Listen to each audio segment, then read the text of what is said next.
It didn't start with gunfire, it started with silence. In November 1943, American bombers wiped out Japan's airfields on Buka in just 7 days. No planes escaped, no supply ships got through, and 40,000 Japanese troops on Bougainville were suddenly cut off without realizing it. That week didn't kill them right away. It just made their deaths certain. Nearly 2 years later, only 17,000 walked out of the jungle. Marines said it looked like ghosts returning from the dead.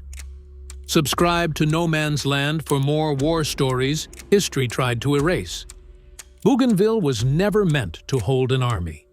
It was a massive stretch of jungle and mountains, soaked in heat and rain, almost impossible to farm, and even harder to march across. But what made this remote island dangerous was not what it held. It was what sat just above it. To the north lay the small island of Buka, home to Japan's forward airfields. Those airfields acted like the eyes of Rabaul, Japan's most powerful base in the Southwest Pacific. Every convoy that tried to reach Bougainville, every bomber that flew south, relied on Buka to stay secure. If Buka went blind, everything below it would slowly suffocate.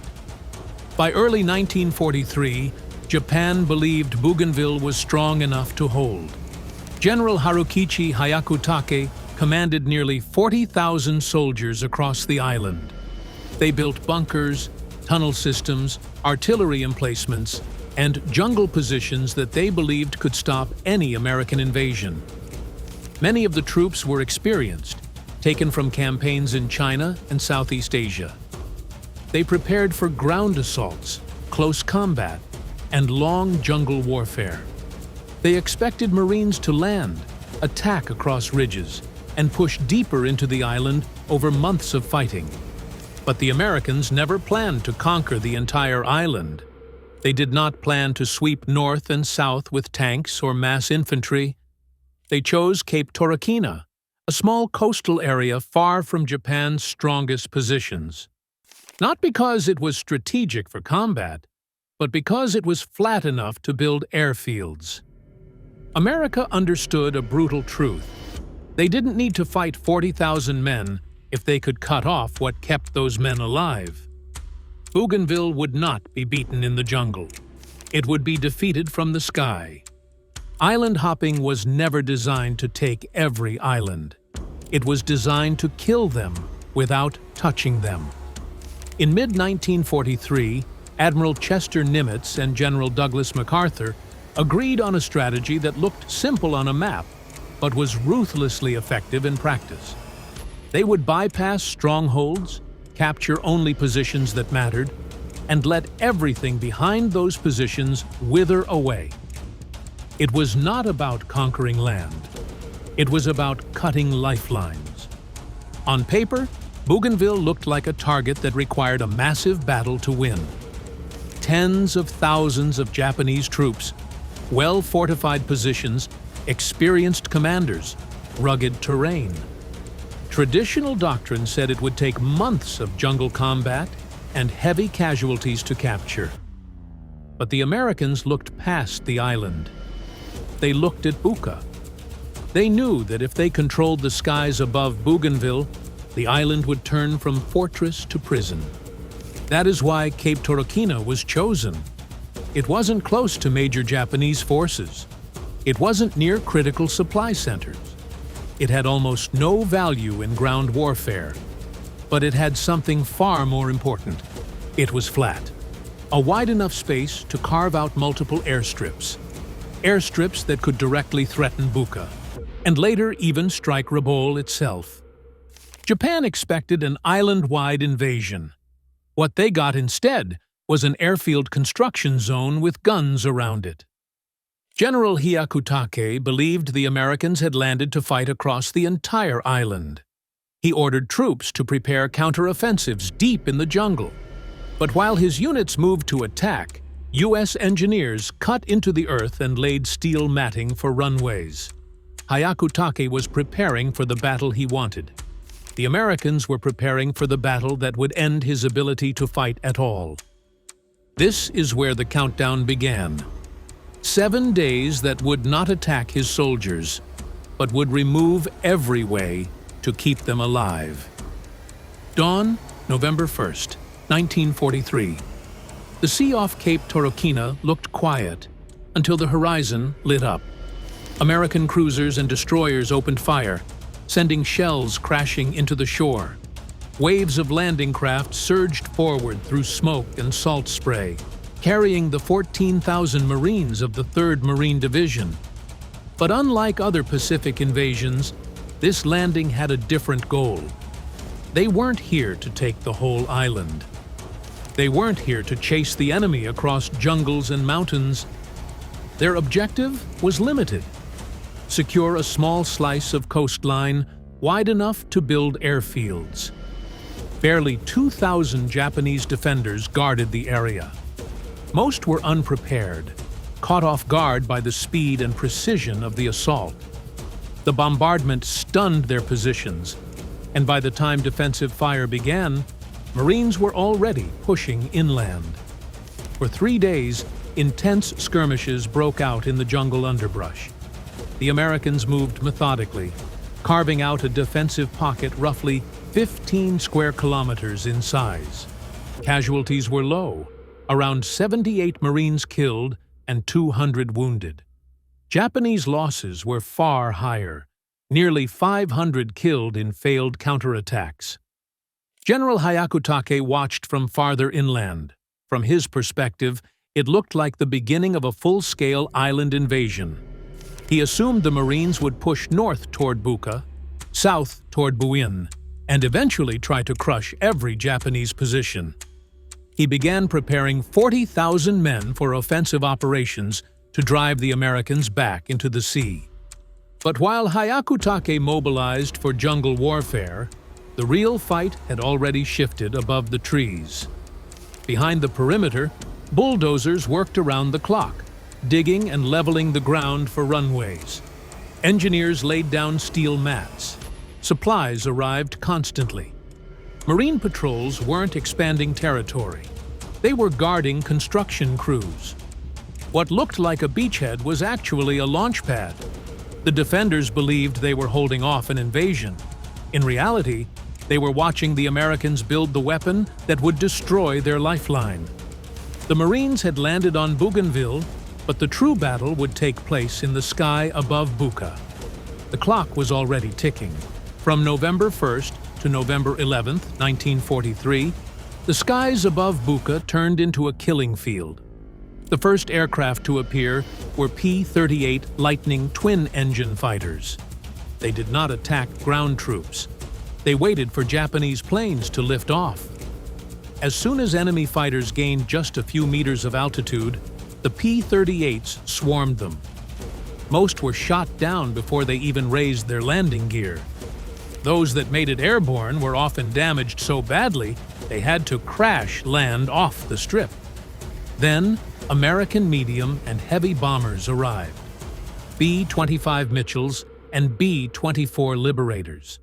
They flew low enough to target fuel depots and repair sheds, and high enough to avoid most anti-aircraft fire. They cratered runways, destroyed maintenance equipment, and set aviation fuel ablaze. Flames lit up the night sky, guiding the next waves of bombers toward their targets. Then came the SBD Dauntless dive bombers. Their attacks were brutally precise. They dropped bombs on parked aircraft, ripping them apart wing to wing.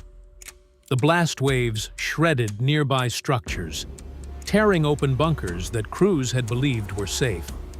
Japanese pilots tried to defend the airfields with everything they had, but each sortie cost them more aircraft than they could replace. After only a few days, mechanics stopped trying to repair planes openly. Surviving aircraft were pulled off the exposed tarmac and hidden under tree cover. Some were buried in foliage just to avoid detection. But it didn't matter. American reconnaissance planes spotted the movement. Repeat strikes smashed those hidden positions too. The final blow came when runway surfaces became so cratered that even usable planes couldn't take off. Japanese air officers radioed headquarters. "We cannot rise to meet them. We are blind." By the end of that single week, Buka, which once served as the northern shield of Rabaul, had no working aircraft, no fuel, no runway, no hope. Support officers tried moving supplies at night, but American fighters and bombers used thermal detection to locate vehicles hiding in the trees. Each attempt at recovery ended in destruction. This was not a battle for air superiority. It was the destruction of the only eyes and ears Japan had across the northern Solomons. The forest still held 40,000 troops. But after those 7 days, the ocean around them became a trap. They would not realize it until it was too late. The skies had gone dark. The war for survival had already begun. Once the airfields at Buka were destroyed, the ocean transformed from a supply route into open hunting grounds. Japanese commanders believed they still had months of resources left. They expected resupply ships to arrive soon, along with fresh troops to drive the Americans off Bougainville. But without air cover, every transport leaving Rabaul became a floating target. American reconnaissance planes now had a clear view from above, spotting vessels long before they got close to Bougainville. Their reports guided destroyers positioned along sea lanes. Submarines waited beneath the surface, ready to strike. Bombers patrolled from high altitude. If a Japanese transport escaped one threat, it was struck by another. Some ships never made it halfway. Others burned across the water, leaving trails of oil and debris for miles. Within weeks, more than 10 Japanese supply ships were lost. Hundreds of tons of food, medicine, fuel, and ammunition went to the bottom. Thousands of troops stationed across Bougainville and Buka never even knew their relief had been sent. They only knew when it never arrived. Every failed supply run tightened the invisible trap around them. But Japanese commanders still believed a counterattack was possible. General Hyakutake raised units for a planned breakthrough at Cape Torokina, convinced the Marines were vulnerable. He never understood that the real failure had already occurred. The counterattack wasn't defeated on the ground. It was defeated before his troops even started marching. Not by guns, not by infantry, but by the week when Buka lost its airfields. That week didn't kill his soldiers. It guaranteed they would die. By late November 1943, the Americans had secured their foothold and completed runways. P-38, Lightnings and F-4U Corsairs began flying from Bougainville itself. Aircraft that once had to travel miles now launched directly over enemy territory. Japanese convoys had no chance. Even nighttime operations failed. Airdrop attempts resulted in parachutes landing deep in the jungle, where many supply crates rotted before starving troops could locate them. From that moment forward, Bougainville wasn't a battle zone. It was isolation in slow motion. The jungle still stood. Japanese troops still held their positions. Guns still loaded. Trenches still manned. But the lifeline that kept them alive? It was already gone. They were soldiers. Now, without realizing it, they were prisoners of the island. A prison without walls. Just silence. By December 1943, Bougainville looked quiet on the surface. Japanese troops were still dug into ridgelines and bunker systems. They still held rifles. They still believed Tokyo would send help. But behind the illusion of control, their war was already over. No ships arrived. No aircraft circled overhead. The radios that once carried orders from Rabaul fell silent. Soldiers kept waiting for the command to attack, but what came instead was something far more dangerous. Nothing. General Hyakutake issued a final directive: hold and live off the land. On paper, it sounded possible. In reality, Bougainville could not feed an army. 85% of the island was rainforest. The soil was poor. Farming was impossible in most areas. Small fishing attempts brought in too little to matter. Each calorie burned on patrol or during construction was one that would never return. Soldiers started cutting their rations to stretch supplies. Full meals became half portions, then a third. Rice was mixed with leaves. Edible roots were boiled to imitate porridge. It was survival at its most desperate. Disease followed starvation like shadow follows light. Beriberi struck first. Legs swelled, muscles weakened, nerves died off. Malaria swept through the camps, leaving men shaking from fever and unable to move. Dysentery contaminated water sources, turning trenches into breeding grounds for sickness.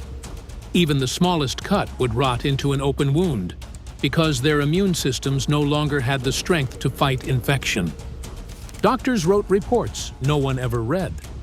One platoon documented 50 active soldiers at the start of 1944. 6 months later, only 23 remained alive. And the worst part? These men were not dying in combat. They were fading in silence, too weak to patrol, too tired to bury the dead. Sometimes they lay beside fallen comrades simply because moving away required more energy than they had left. What still trapped them was duty. The Bushido belief forbade surrender. They were caught between honor and extinction.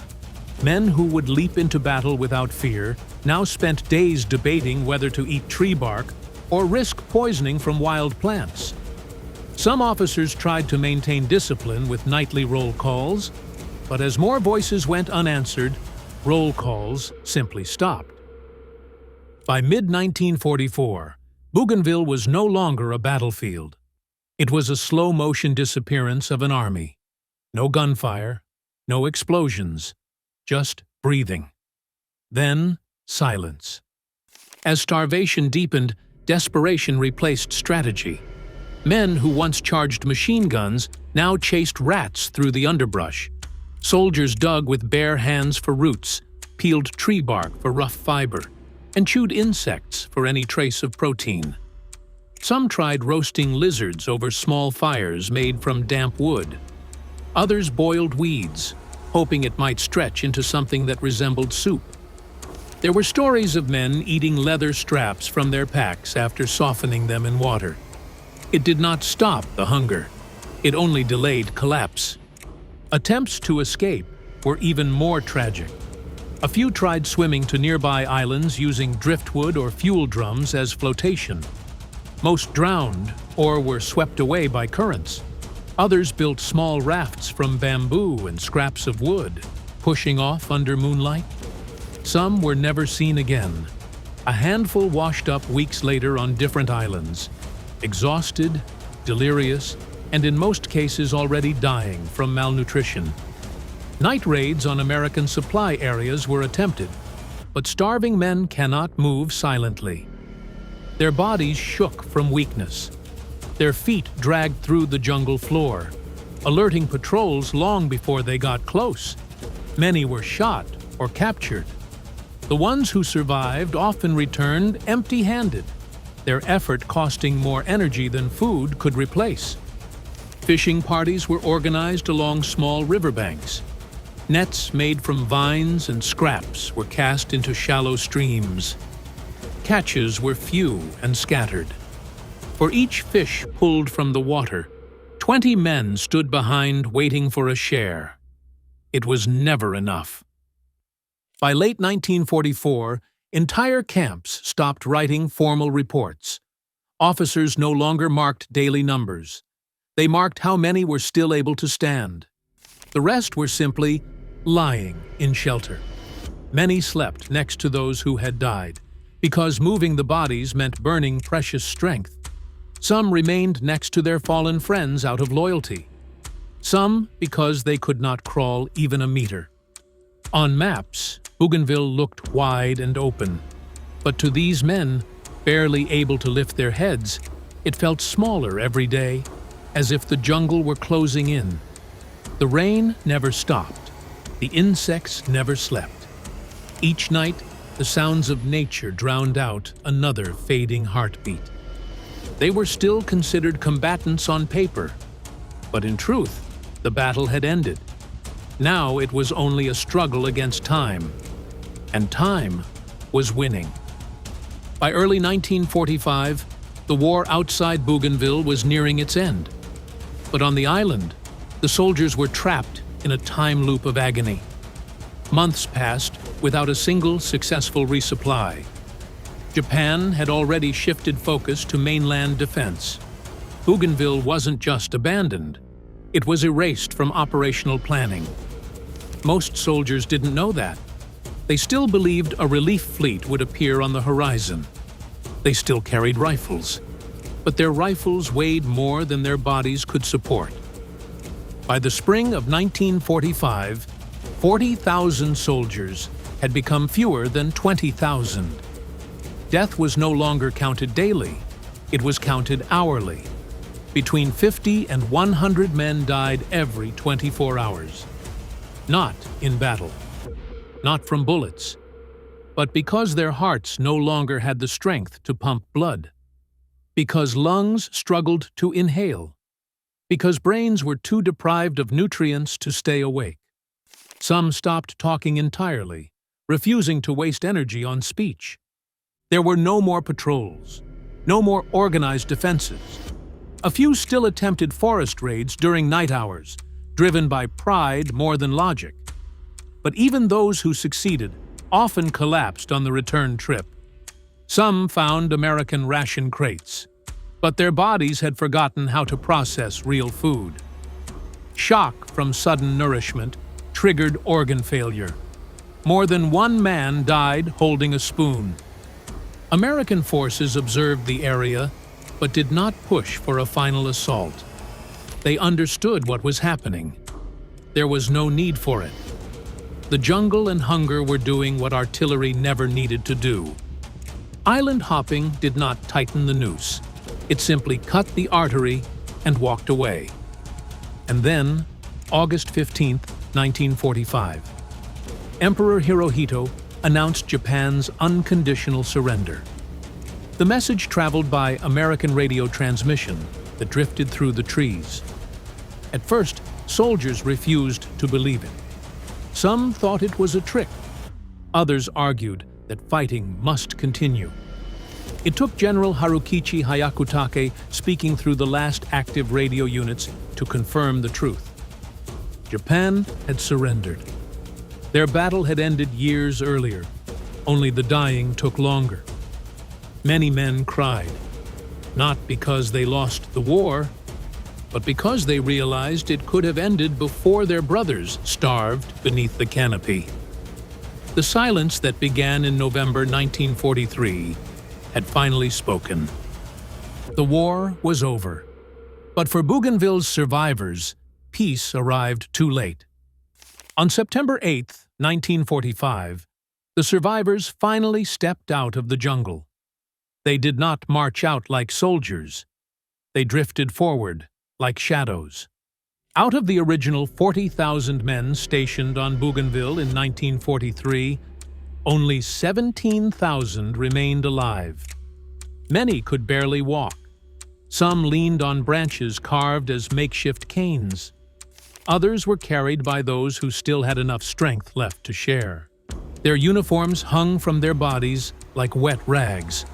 Ribs pressed through skin, cheeks sunk deep. Eyes appeared hollow and glass-like. One American Marine later said, "I thought they were prisoners from a death camp. I didn't realize they were soldiers." Some of the men fainted as they approached the American lines. A few died as soon as food or water touched their lips. Their organs simply could not adjust after so many months without proper nutrition.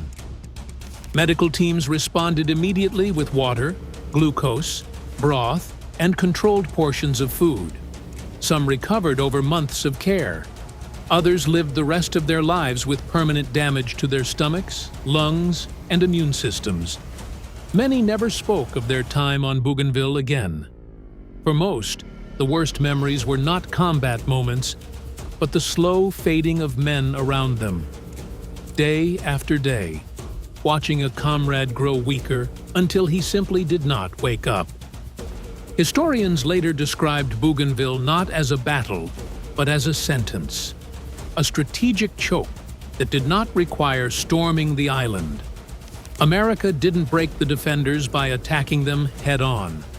They removed their ability to be supplied and let time, hunger, and disease finish what bullets never had to do. That is why experts say the real victory happened in the first 7 days above Buka's airfields. The Japanese troops continued to fight, dig trenches, and follow orders, but their lifeline had already been severed. Their war ended when the skies went dark. The dying simply took longer. Today, the jungle has reclaimed most traces of the conflict. Trees stand where bunkers once sat. Rain falls where artillery used to echo. But the silence remains. The same silence that began the moment the last Japanese fighter fell from the sky in November 1943. 40,000 men arrived on Bougainville as soldiers. 17,000 walked out as ghosts. Subscribe to No Man's Land for more untold war stories, before history lets them vanish again. Them vanish again. Them vanish again.